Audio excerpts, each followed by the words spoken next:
So here's what I was hoping to do with the time we have together today.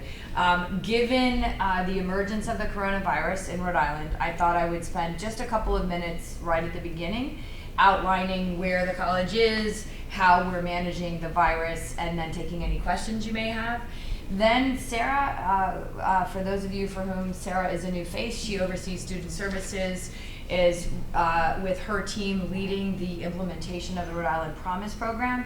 Sarah will walk us through a deck of where we currently are with that program, and then Kristen Alberton, who oversees our budget, VP of Finance and Strategy, will walk us through a handful of slides looking at the budget proposal for FY21 that we put before our council, that then went to the governor, and she will show you the difference between what we proposed and what the governor put in her own budget, and take your questions. So my feeling about this is asking questions as we go along is productive, so please let's do that, and then at the end of our time together, if you have more questions, we'll take those either in a group or individually. So with that, the coronavirus, my strong supposition is that everyone is listening to the radio, everyone is watching the news, and we are all aware now that we have a small handful of cases of the coronavirus here in Rhode Island.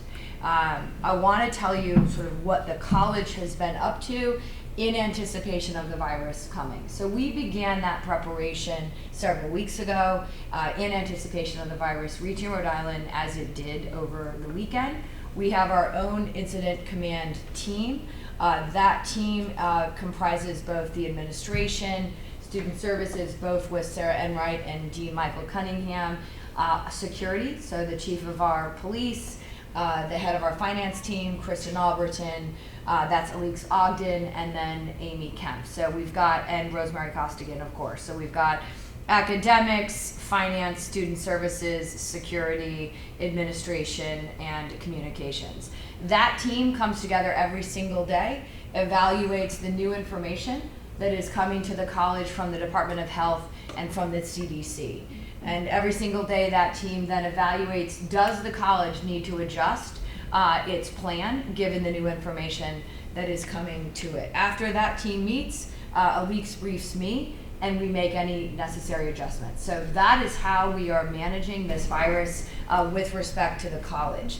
What I would want this room to know, and really the entire community to know, we take our direction directly from the Rhode Island Department of Health, the CDC, and the Rhode Island Department of Administration. So we will be following their recommendations for how to manage our community of almost 15,000 people, right? We have just over 13,000 students enrolled with us this spring, and when we include our part-time faculty, we have just about 2,000 employees.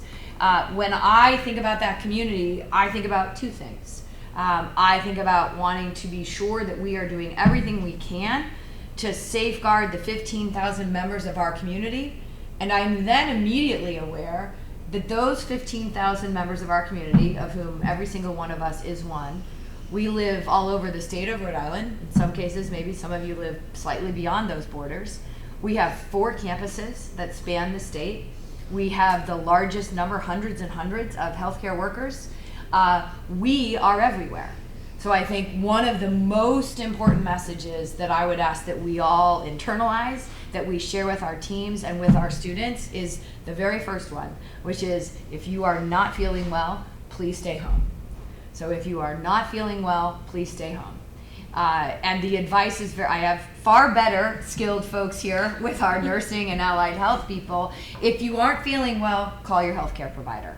That is where you should start to seek guidance from your healthcare provider about how you should proceed.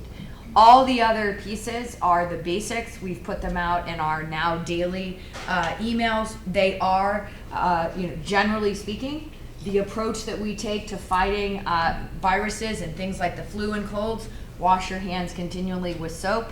Add the hand sanitizer. I have to say, I for the first time I think in 4 years have elbow bumped with Jack to say hello. Sort of shifting that kind of practice just to try to slow or arrest the spread of this virus. We are setting up a web page on our website that will be a landing page for the virus. so that members of our community, including our students, can go to every day to get the right updates, and also the links to the pages that are connected to the Department of Health and the CDC. So particularly for those of you who have teammates and team members and who are helping with students, I strongly ask that you encourage folks to be making use of the information that has already come out in the emails I'm sending, and to really review those links. We are certainly not going to be designing our own response to managing a virus. I think this college is good as a whole lot of things. We are going to follow the CDC and the Department of Health. So a close, tight alignment. The team spent much of the weekend with that statewide response team getting ready for that. So look, as I'm sure everyone in this room wishes we were in a different position than the one we're in. I feel good about our degree of preparation. I feel good about our management. Just want to assure everyone that that is the case. And now just pause and take any questions. So the one request I would make, and I say this with 3 children of my own, 2 of whom are in college, 1 is in high school, those emails have been going out since Friday, and they've gone out to whatever the number is, north of 16,000 people, including every single one of our students. And I am receiving messages into my inbox from faculty who have had questions about whether the email was sent to students. So our marketing and communications department can check the open rate. We have about a 17% open rate as of today. So I can do that math. That means 83% of this community is not opening that email. I'm going to make a wager that is disproportionately the kinds of people that live in my house, who, if it's not on Instagram, they may not see it. So please, please, please direct our students to be checking their email. Do you have anything you would add? No, I was just going to say, Chintan could probably even pull it up. I think the website is now live as of today. It's just ccri.edu/COVID-19. So for folks who want to just, in passing, for students who may have lost the email or have it hidden in there, just ccri.edu/COVID-19. And we're trying to be as up to date by the day on what kind of questions are we hearing and how do we put them there. But if folks are hearing questions from your students and from this community that are not well represented here, please just let us know. Sean? So I've got a question, because I had a student who came to an exam yesterday and sneezed and coughed through the whole exam. How do we respond to a student who shows up clearly sick? Sure. So, I would say a couple of things. You're an experienced faculty member. I think my recommendation would be to find an appropriate moment to just take the student aside and say, how are you feeling? I would start with inquiry. How are you feeling? We have a school nurse. Really want to make sure you're feeling okay, and also really want to review the fact that we have other students here, and I really want to make sure we're keeping them healthy. So I would just start with a process of inquiry, and then if you need to phone a friend, you know who you can loop into the conversation. Yeah. I think it goes back to the 17%. We need students to really be getting this message, so maybe proactively in front of your classrooms, reminding people of some of those basics. I am doing that. Started today. Great. Great. Yeah. Jack, did you have a question? Or Denise? About the landing page, which is great, because I think that's important. Great. So I don't have a question, more so a statement. We, as health programs in nursing, all met yesterday and coming together with some plan.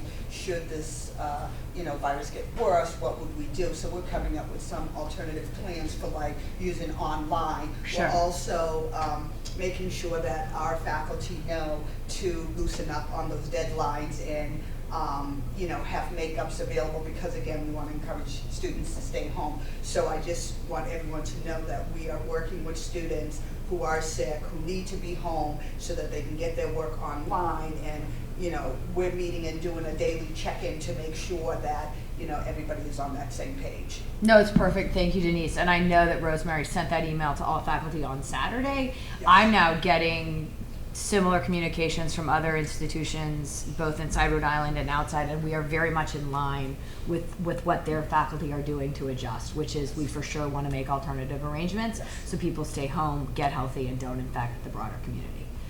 So I'm going to move us forward to make sure we get to promise and the budget. If you have further questions, I have time. I'm going to assume Kristen and Sarah do as well. We can take further questions at the rise of this meeting. But with no further ado, I will turn it over to Sarah, who will walk us through the deck about the Rhode Island Promise Program. Perfect. It's nice to be here. And my goal today is to do a couple of things, just to give this group an update on how the Promise program has performed thus far. It's not yet a 3-year-old program, so still relatively early, but I think we now have a good bit of data to be able to understand how it's going. So what does that mean for us as a college and as employees of this college, and where do we go from here sort of equipped with this new knowledge? So I fully recognize that across this room there are people with very different levels of knowledge and exposure and connection to this program, with some people who live it by the minute. I think the reality is we all contribute to it, whether it's through teaching classes or leading athletes who are Promise students or dispersing aid, you name it. So first off, just thank you to everyone. I think it's been sort of a wild ride in the early days, and I think what you'll see in the data is our collective efforts are working. So first off, for folks who are perhaps less familiar with this policy, what is Promise and why does it exist? The Rhode Island Promise is a last dollar scholarship for high school students that was created by the Rhode Island General Assembly in the summer of 2017. So the General Assembly has said if you are a first-time, full-time Rhode Island resident student coming out of the high school, you can come into the community college and the state will pay for whatever remaining tuition and fee gap the federal government does not cover. So for some students, they may be entirely covered by the federal government. Some students, they may be entirely covered by the state and in between. But the idea and the reason that the state enacted this policy was that when you look at what jobs require today and in the future, and when you look at our current level of post-secondary attainment as a state, there's a gap. So if we are going to be economically competitive, we need to fundamentally have a more educated state, and that's really what Rhode Island Promise is designed to help support. It is obviously, as we all know, just one lever. We are not going to get there as a state simply working with straight out of high school students. We've got 130,000 adults in our state who have some college and no degree. So ultimately, there are a lot of levers that our state is going to have to figure out how to pull. I think it is our hope that this is a first start and a strong start. So if you read the legislation, and I have it in my bag as I always do, the early sentences of the legislation talk about 2 purpose elements. The first purpose is to increase enrollment at the Community College of Rhode Island, and the second piece is to increase on-time completion. On-time defined by the legislature as 2 years to earn an associate degree. So really what this presentation is designed to do is answer the question, is this program delivering on the purpose as outlined in that legislation? And I think if we look at enrollment, the answer is a resounding yes. So the first bar you see is 1,100 individuals who were here as first-time, full-time, straight out of high school Rhode Islanders in the fall of 2016 before the Rhode Island Promise program existed. So if we had Promise in 2016, we would have had 1,100 people in the cohort. And what you see is there has been dramatic growth each year that we have had Rhode Island Promise, such that we have more than doubled the size of that population in the first 3 years of the program. So I think you'd be hard-pressed to find any other higher ed policy that our state has enacted in recent history that has led to that sort of growth.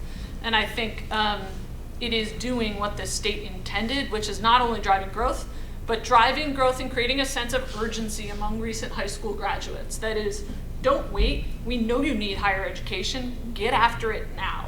And that's what we're seeing in these results. To the second question, we all know that it is insufficient to simply get young people to college. We have to get young people to college and through college. And that's really what where the greatest emphasis has been within this public policy. are we increasing timely completion at the Community College of Rhode Island? And again, the answer there is a resounding yes. If you look at the fall 2016 comparison cohort, 75 people graduated in 2 years. When you look at our first promise graduating class, there were 306 people. So again, a dramatic increase in completion rates. We've gone from an institution that for many, many years was in single-digit percentages when you look at our 2-year graduation rate, to that 306 representing 19% of students in that first promise cohort graduated in 2 years as first-time full-time students. So here's what I'll say on that. We must do better, we will do better, and I'm incredibly impressed with and proud of the way in which we've begun.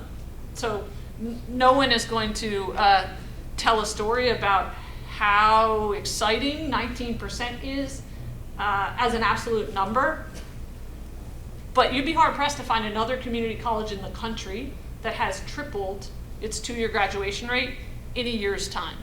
So what we're doing is working, and I think if we stay the course, do more of it, and recognize that, I think we're going to continue to move in the right direction. And I think, I just had the pleasure this morning of listening to 5 Promise students, 2 grads, 3 students talk to high school counselors at the event we had in Warwick.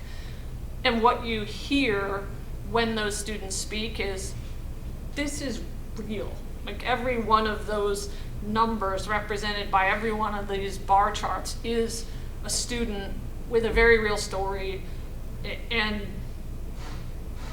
I watched 2 parents sit in the audience at this high school counselor event filming their son speaking, and you just realize that this is a big impact in our little state, to be changing by the hundreds the number of young people who are accessing education, completing, and impacting their futures and their families' futures. It's real. So I would say we keep going, but we'll talk more about that, what keep going looks like later.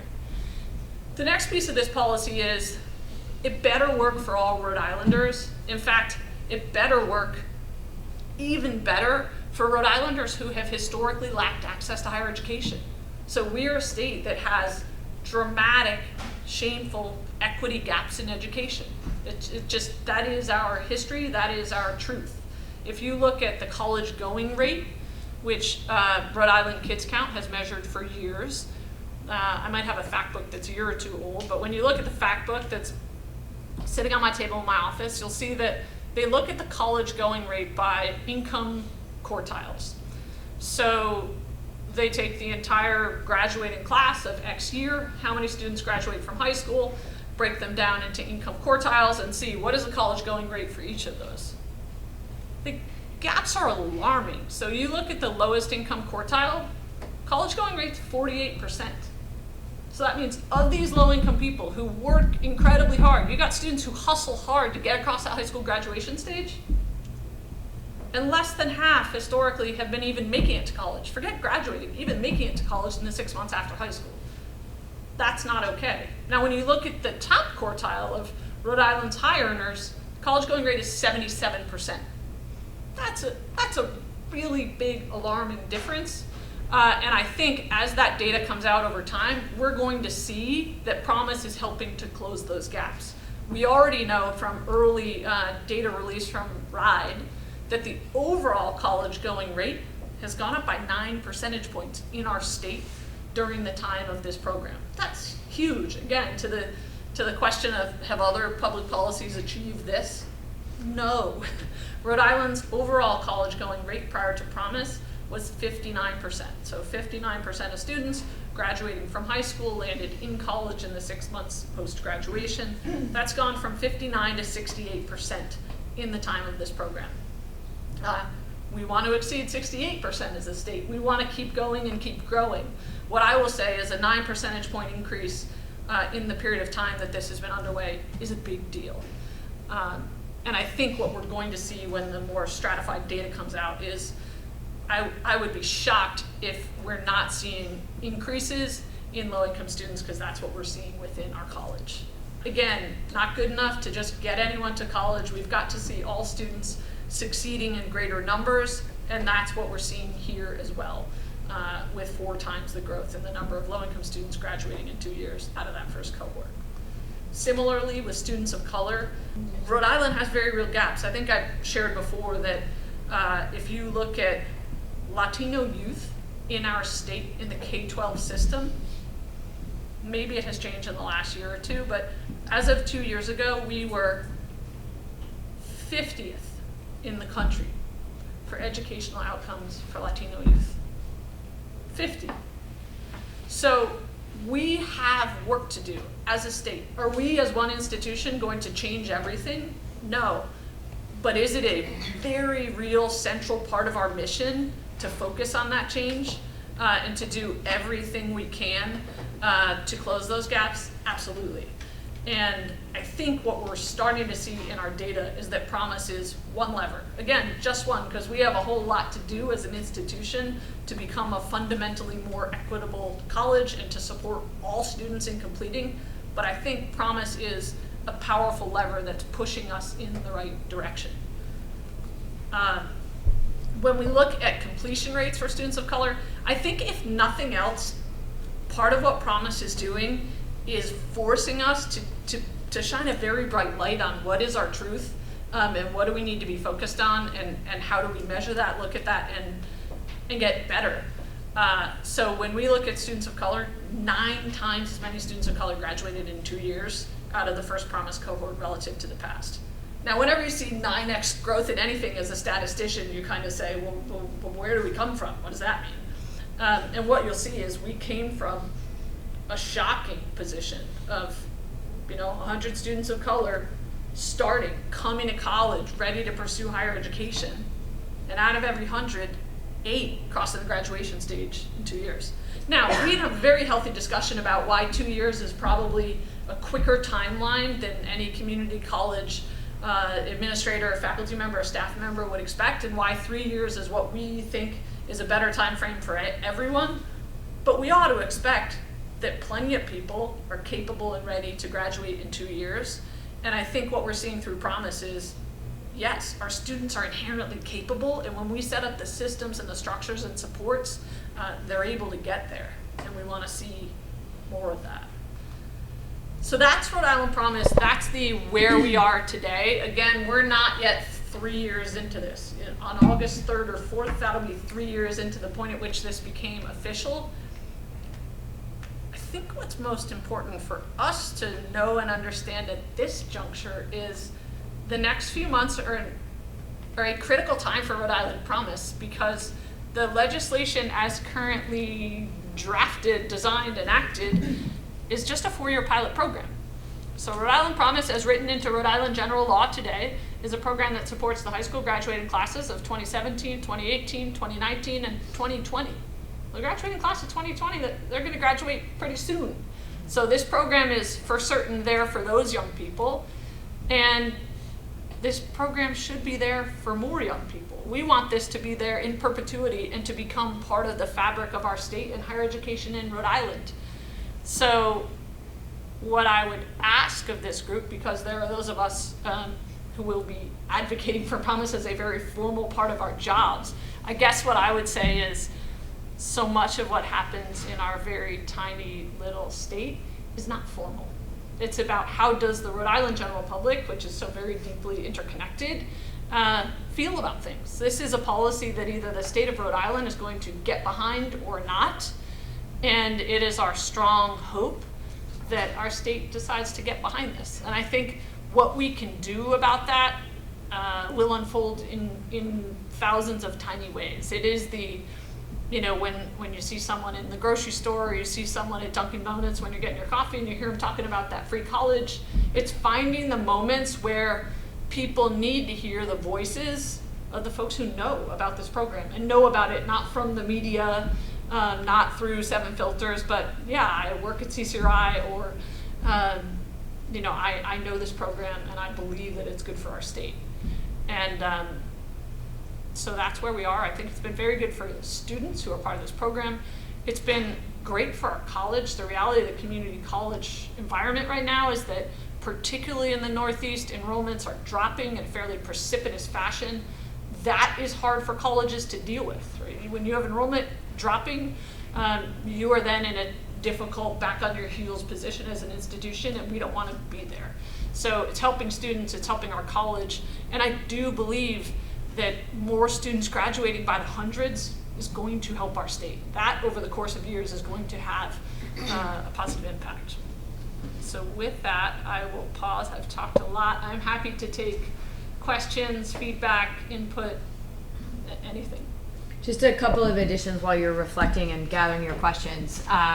Very specifically, what's happening at the State House this session is that the governor put into her budget a legislative request. And it really, I think, is the sort of most significant request she made on behalf of higher education, and that is to remove the sunset clause. So that is what she has put forward to the legislature for its consideration. That's what I've spent the last 6 weeks going to the State House to talk to our legislative members and leaders about. And you all know this as well as I do as Rhode Islanders. You know, it's pure speculation into a crystal ball right now as to what would happen. I don't have any greater ability to read that globe than anyone else in this room. What I can offer from those early conversations is that we do have the very strong support of both chairs from the House and the Senate Education Committee.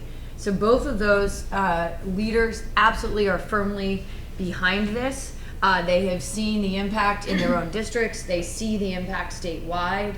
They will certainly be vocal supporters. I met with the speaker last Thursday. My sense of that meeting was that he was very receptive to the early days of this program, that it is a success, that it is absolutely delivered on both pieces of the legislation, which was to increase access and to increase timely completion. What we all know is that the job of every legislator is to figure out how to design a budget and a plan that is going to serve the state. So I think they are still very much in the early to middle days of reviewing across the entire state and every state agency what it looks like. And I am an optimist, so for those of you who don't know me, I want to disclose that. I am cautiously optimistic. So I don't think it's a slam dunk. I don't think it's a home run, but I think we have a reasonable chance that we will see either the sunset clause removed entirely, which is certainly, as someone who works at a college, what I would hope to see. I want 5th graders to know that college is a reality for them. I want 10th graders to know that college is a reality for them. So my, of course, greatest hope is that the clause is just removed, and in fact, promise is part of how we function going forward. Certainly, we would be delighted to see an extension. So I think we will begin to learn more, obviously, as the session unfolds. We will be submitting a formal report to the legislature many months early. So the original legislation called for that report to be delivered in July. I suspect that the rationale was once we've graduated this class of 2020, given that there is a conversation right now within the legislature, we want to deliver that report early with the data that we do have. So I anticipate that we will see a hearing on the promise called in the month of April. Call it sometime in the middle to the end of April. If any of you have shown up at the State House or called your local rep or written your local rep, then you know what I'm talking about. It makes an enormous difference to be supportive of something you believe in. It's what I hear when I take those meetings. So if this is a program that you have understood and you believe in, I certainly would encourage that you do as Sarah suggested, talk to your friends and neighbors, and that you take it upon yourselves to talk to the folks who are representing you at the State House. The very last thing I think I would underscore, we're going to move, once we've taken any other promise questions, to Kristen, who will walk us through the FY21 budget. Sarah talked about what the landscape is. It's really the higher ed landscape. We'll focus on the 2-year landscape from Maine to New York. And if you read sort of the daily briefings, you know what I know, which is it's down in double digits in places like Maine. It's down practically 10% in Connecticut. Without the Rhode Island Promise, which now represents fully a third of our enrollment, we would be facing a very different economic picture at this college. So the bottom line is, what makes my heart race is not, quite honestly, our bottom line. but what makes our college run is our bottom line. So what I find inspiring is the stories of the students that are going to cross our graduation stage this spring, who I don't believe would have crossed it without this program. What allows us to run the college is the enrollment that is keeping this college healthy. So all of us, right, we all are working at this college. I think we hold both in our hands and our hearts as we think about this program. So it is certainly my chief priority when I'm visiting our legislators to talk to them about the success of this program, the impact on our students, on our college, and on the state. So with that, questions for Sarah? Yes, Lawrence. So I was thinking about this, when you talked about the possibility of 2 and 3, when you are averaging the graduation rate of students, are you thinking taking traditional students and non-traditional students, full-time and part-time students same? So the way that we are typically measured by the federal government and certainly by the Rhode Island legislature in this case is looking at first-time full-time students and what percentage of first-time full-time students graduate in 2 and 3 years. We also have a very strong push on accelerating completion and increasing retention of part-time and adult learners. So I'll come to the next one of these and give a full presentation on some of the initiatives that are underway in support of that. What I can say is I think we are moving in the right direction with all populations. And if you look at some of if we put a bar graph up of our overall just sheer number of graduates, that's going up on all fronts. But in terms of measurement and what we are held accountable to with the state, we have performance-based funding as a state, and the state looks at our 2-year FT graduation rate, and they look at our 3-year FT graduation rate and have very clear goals for us over the next 5 years. With part-time students, I really think that the work we have to do is threefold. I would say at the outset, it's laying out clear pathways so that when a part-time learner comes to us, they understand what is this path forward. Right now, it's fairly opaque, or historically hasn't been like, hey, here's what your 5-year plan could look like. Here's what your 4-year plan could look like. Let's talk about that. So I think laying out clear plans. I think really focusing on retention and what do part-time learners need to stick around and make this work. And I think in line with both of those, it is figuring out how we norm and support greater credit attainment for part-time learners in the span of a year. And that's going to have to be getting more organized and more creative. Part of what happens with our part-time population today is if you're busy, if you're working, if you have a lot going on, you got to figure out how to fit education into that. And right now, we are not as proactive and year-round as we need to be to support. If you're only earning 6 credits in a year, you're on a 10-year plan to an associate degree. So we have to get out of sitting with a student and saying, oh, Sean, you can only take 1 course at a time. All right, okay, like I'll sign you up for that course. Because what Sean doesn't know in that engagement is we just signed him up for the 10-year plan, and our odds of retaining Sean for 10 years are roughly 0.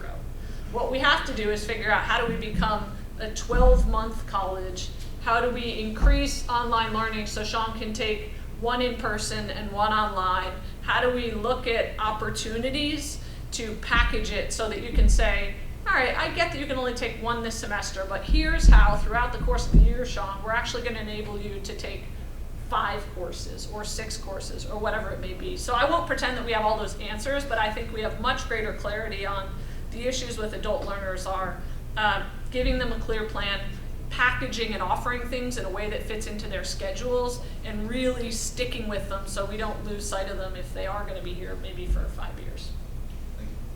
We have a new adult admissions person who's spectacular, who I wish was here. So Lisa Rooney is our new adult admissions person who's specifically focused on some of these issues and really getting out there and talking to adult learners and bringing that intel back to us to say, here's what I'm hearing, here's what we need to focus on. So I'm gonna, one more question, then we're gonna move to Kristen. I was just curious if there are any research methods or measures in place to track possibly beyond graduation, what, as far as success in the workforce, or if our graduates are going on to Rhode Island College, URI? Yeah. Are there those measures in place? Absolutely. So we have two primary measures in place. One is we bump all of the student data up against the National Student Clearinghouse, which will give us transfer information. So we're in the midst of, we're bumping this list up against the clearinghouse every week right now. And probably by sometime this month, we should have complete data on how that first cohort is doing from a transfer perspective. What we know thus far is we're seeing greater than historical transfer percentages out of the graduate group, so more than 60% of those students have transferred post-graduation. We have another 10 or 10+% who have transferred pre-graduation, and then we're still figuring out what new data may we get from the clearinghouse in the coming days. The piece around career outcomes we're going to do through surveys, and that's very early days, so we'll have that, but not so much yet. Thank you. Sarah ran us through a bunch of data and a bunch of statistics, and you know, one of her messages was a version of, you know, we're off to a good start. Our first graduating class of Promise students graduated at a 19% rate. Again, that's a very specific cohort, first time, full-time, straight out of high school.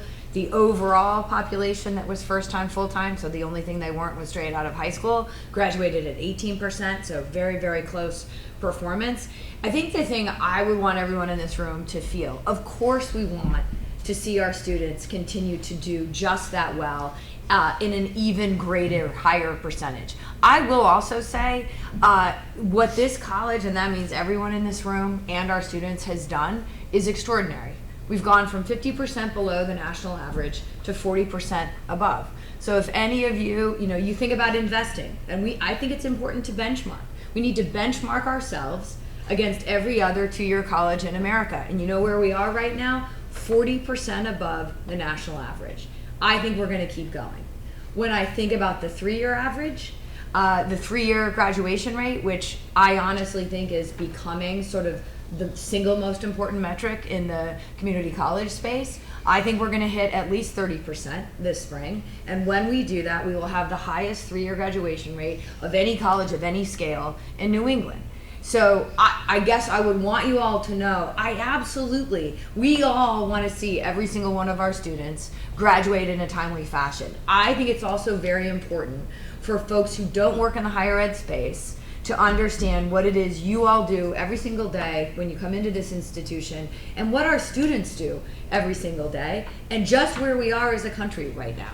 So yes, I look forward to the day when we have 100% graduation rate. But until then, what I want you all to know, and I would want your teams to know, we are 40% above what the national average is. We just won an award that said we are the most inspiring two-year college in America. And the way you all did that with our students is because of that truly extraordinary performance improvement. So I want us to keep going, but I want us, while we're doing that, to actually take some time to feel proud of the work you've done, your teams have done, and our students have done, and we just harness that energy and we keep going. So with that, I'm going to turn us over to Kristen Alberton, who will walk you through the FY21 budget request and where we are now, and we'll take any questions. Note to self, do not follow Meghan Hughes. I'm going to try and walk us through these, not quickly, but I want to move through them so that you guys have some time to ask questions if you'd like. So this is a summary of what we asked for FY21 budget. This is what was presented to the Office of Post-Secondary Education, the OPC, which is the group that governs public higher ed in Rhode Island. They are the institution, the group that we answer to, and they present our budget to the governor, who includes it in her budget to the legislature. So this is what we presented to them. And basically what I want you to take away from this sheet, the ones behind it will give you a little detail on some of the other numbers. What I'd like you to see is that we budgeted flat on a headcount and a FTE. So that is fairly standard in higher ed planning. So that I want you guys to know that's mostly what I have seen before. And it makes a whole lot of sense. You're being that's where we think we'll be, and we're being conservative and making sure that we're making good use of our planning efforts. So And you see the other pieces there, and I'm gonna walk through and explain this a little bit. I know this is a hard slide to try and digest, so I'll walk you through and try and show you some of the detail. But in total, we asked for $4.1 million above what we got in FY20. Back up for 2 seconds. There are 3 main buckets of revenue for higher education. This is standard throughout the country for the most part. So you have tuition fees, state appropriations, which is what we get through the legislature, which is a lot of what Dr. Hughes and Sarah were talking about, our legislative funds. The last piece would be federal dollars, so Pell Grant, all the other big grants that we get from the federal government. So the pieces that we're going to walk through in this sheet are the first 2. So we'll start with our request for tuition. So what we requested in tuition was an overall 3% increase in the tuition rate. So that is a per student increase of $130. We asked for a $30 increase new fee for campus services.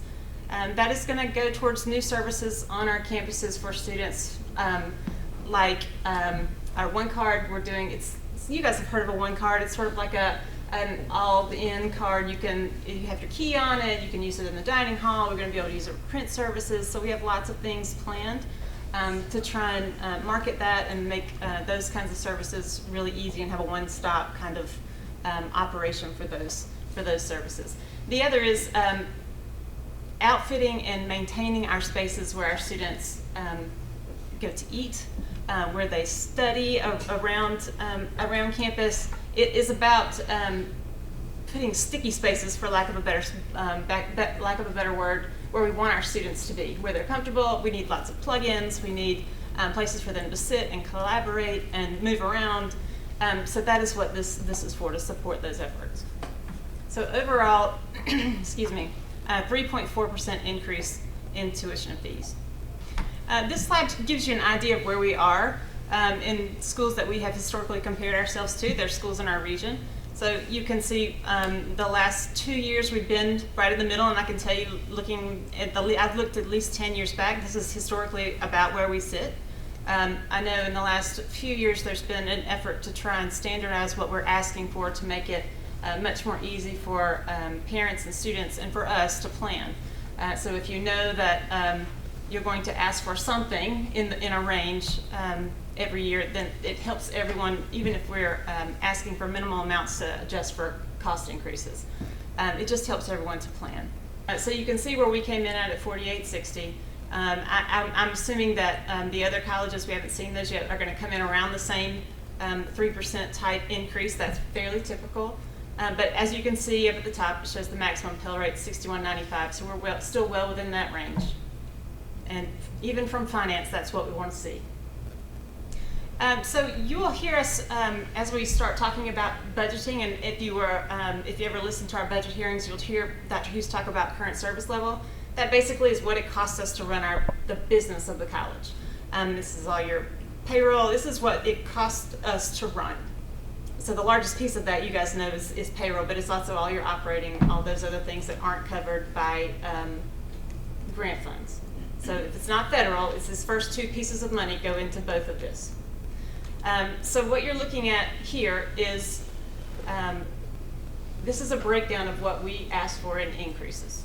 So current service level is where we were last year. So if I take a look at what it cost us in FY20, that's our current service level. So anything above that would be an additional ask for our budget. So we asked for the first piece there for personnel increases. Those are all things that, for the most part, are contractual, or they're coming from a vendor where we know we're going to have a price increase. Those are mostly things that we don't have a whole lot of control over. So $2 million in COLAs, which is cost of living adjustment, fringe benefit increase rates, which come directly from the state, and a couple other smaller things where we've bought things or hired people that were needed in the middle of the year, and we need to cover that amount in the next year's budget. So that, I usually call it a cleanup. That's where we're reconciling where we bought things within the year that weren't in the first year's budget into the second.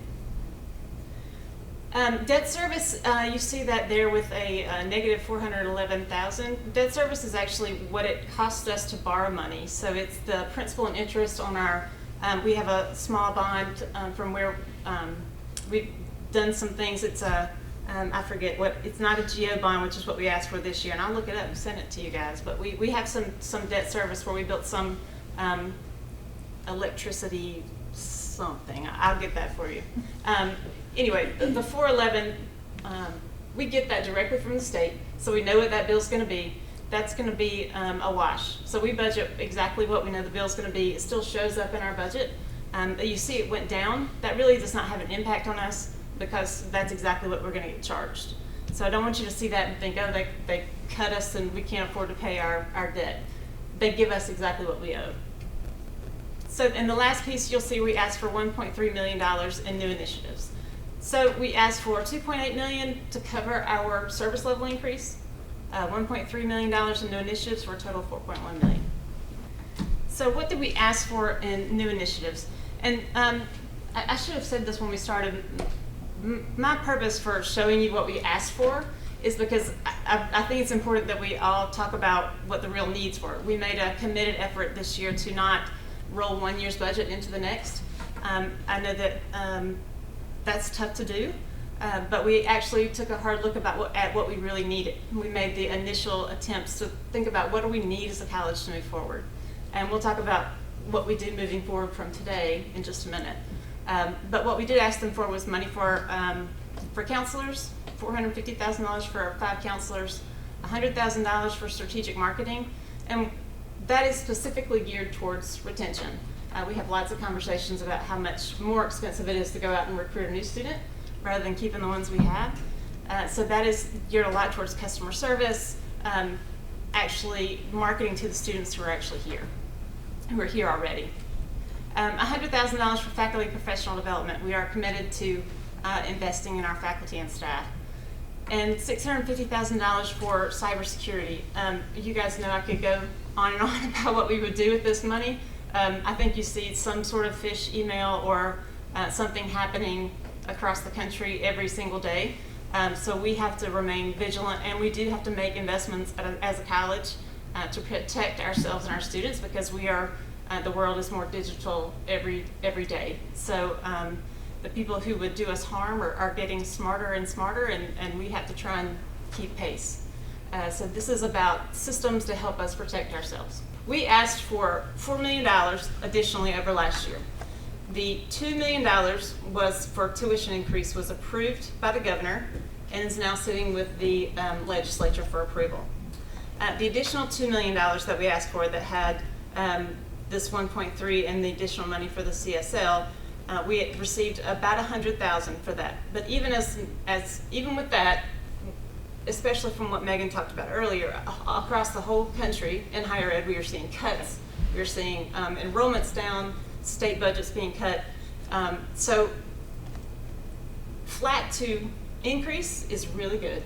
I think that while we still have needs and we're going to have to figure some things out, I'm pleased with where our budget came in. So knowing what the landscape looks like, that response could have been a whole lot worse. So we got almost $2 million less than what we asked for, and we'll talk in a minute about what that means for us as a college and how we're going to handle that. But I do want you to hear from me, and Dr. Hughes and I have talked about this extensively. I think we're both, happy is a stretch. I think I'm very pleased with where we came in. It could be, we could be in a different circumstance. The only additional comment I would make is, of course, we wanted the money. So we're definitely making lemonade out of lemons. And when we look more broadly outside of our own institution, we look at Rhode Island College and URI. They also had millions of dollars cut from their request. They did not get what they asked for. And when I look across the entire state and look at state agencies and quasi-state agencies, the vast majority not only didn't get what they requested, they got cut. So their new budget this year is less than last year. So everything Kristen said is spot on. We're going to have to dig deep. We're going to have to figure out how to economize and make the new reality work. Given the alternative, though, we'll take it in these circumstances. And as I know she's going to go on to talk about, obviously we're not done yet. The budget is in front of the legislature for its consideration. We have to make it through that red pen. So I think, and again, I'll echo what President Hughes just said, this slide is about our need. I think it's important that we do understand that yes, we still did okay, but we're talking about what we're still going to need and then we're going to have to figure out. So I think we're going to talk about that in a couple minutes. So this is the capital budget request. I know you guys have heard us talk about that some. We put in $10.8 million in RICAP is what that's called. It's Rhode Island. It's the Rhode Island Capital Fund. So basically these are capital funds that are covered out of the state budget. So capital funds are things that you can pay for. They come in for big projects, and basically the idea is it's capitalized because it's gonna, many people for many years are gonna get the benefit for that, so you spread the cost out. This year, for the first time in many years, we put our hand out for the general obligation bond ask. You guys work on our campuses, so you know that the needs are great. We have many projects that go into these dollars, and I can also tell you that as a state, we are bumping up against our bond limit. So I think that the asks for everyone came in above ours. This is a bold ask, but it's about our need. I think I said to someone yesterday, we didn't ask for a lazy river. We asked for things that we truly need to make sure that we have a safe and functional facility for our students and our faculty and staff. So we ended up going into the governor's budget. Her request to the legislature is $12 million for us for a bond. So that money we have, that will go towards the revamping the student services. I know you've all heard about those projects, and classrooms. So the two biggest pieces of where our students get touched the most is where those funds are going to go. So I think it's important that you hear us say that we have identified these projects and we will continue to do that. It's incumbent upon us to take care of our facilities and our spaces, and we have a plan now moving forward about how we're going to continue to ask for these funds. So this is with the legislature now, and we will, I'm sure if we are if we are granted to be able to be on the ballot, it'll be in November. So we will be out again asking for your support and asking for your help and how you can be a part in asking for these funds and telling your story, what you know about the students and how this money will affect their experience.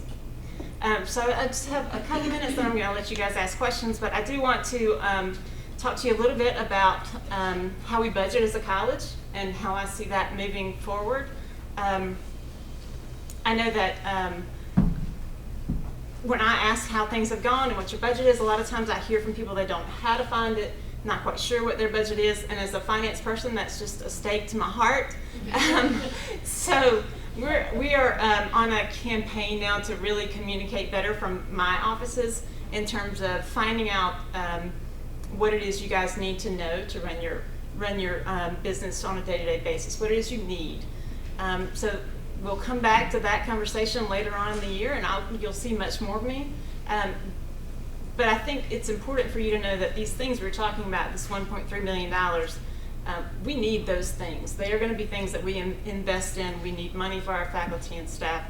We need money for cybersecurity. So it means we're all going to have to take a hard look at what we do, and we're going to be asking questions about how we do the work that we do. How can we do it better? What is it that you really need? So I think we are going to have to build a budget from the bottom up, and that will have to include you guys.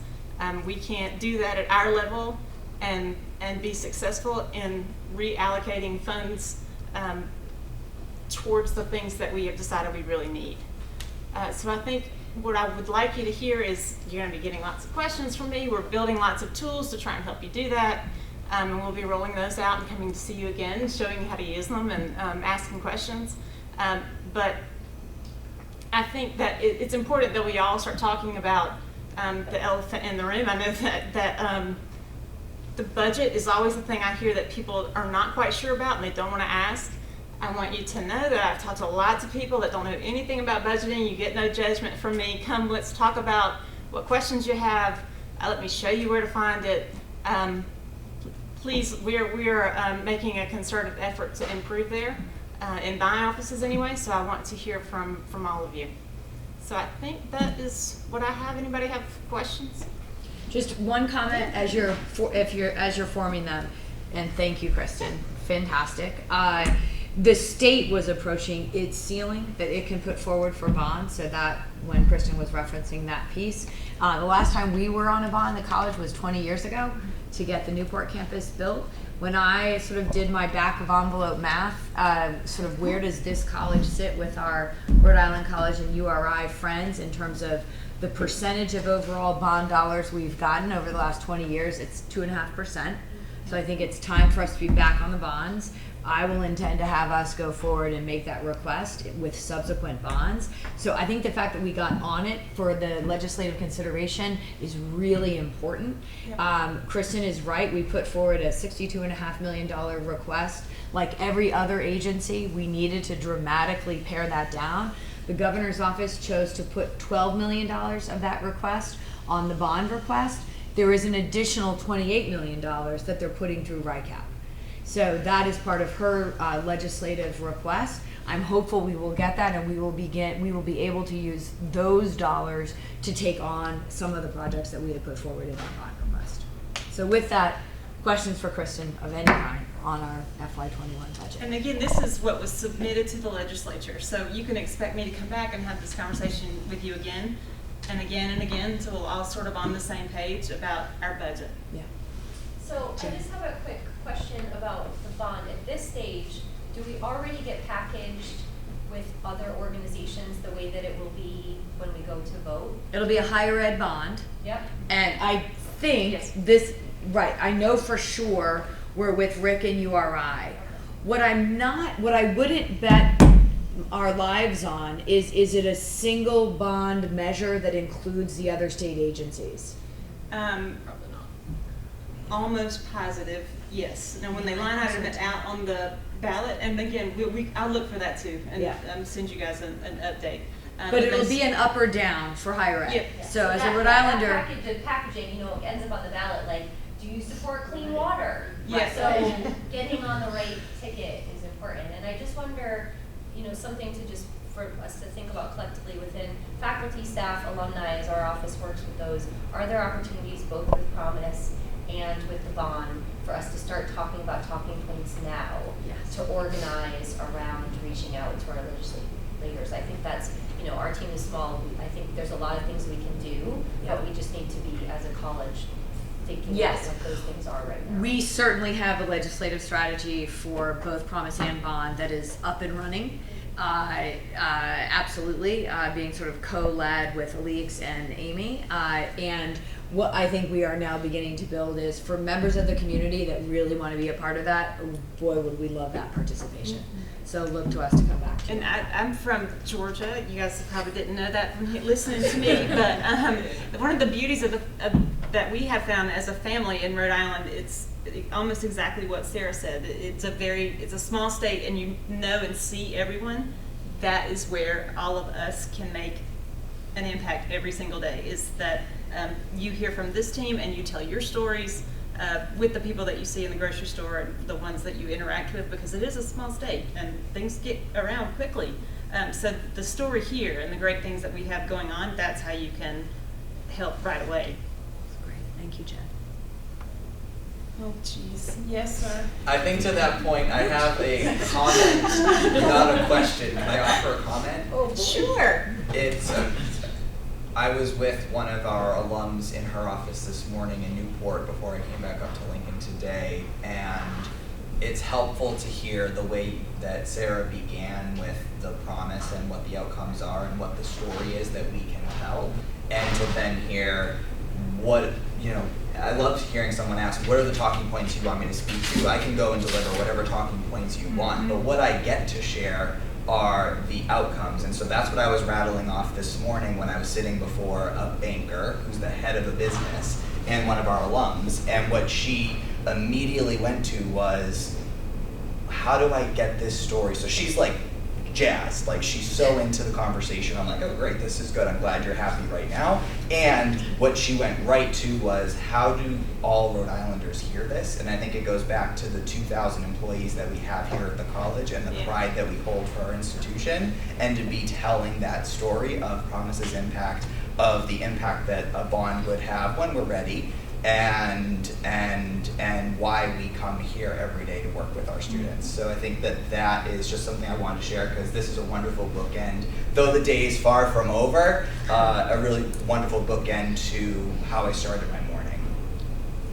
And I think piggybacking on what Bobby just said, I think it's important for us to remember that piece of the story when we're talking about, yes, we did not get the operating funds that we asked for, but we are going to do our part. We're tightening our belts. We're going to look at what we're doing and see how we can do a better job of making decisions with our data in terms of the budget, and that's on me. But we need help, and $12 million with our facilities, that's not something we can really control. The operating budget, we can find efficiencies. I mean, we need it, so we're going to have to do that. The $12 million is a whole different story. We need their support.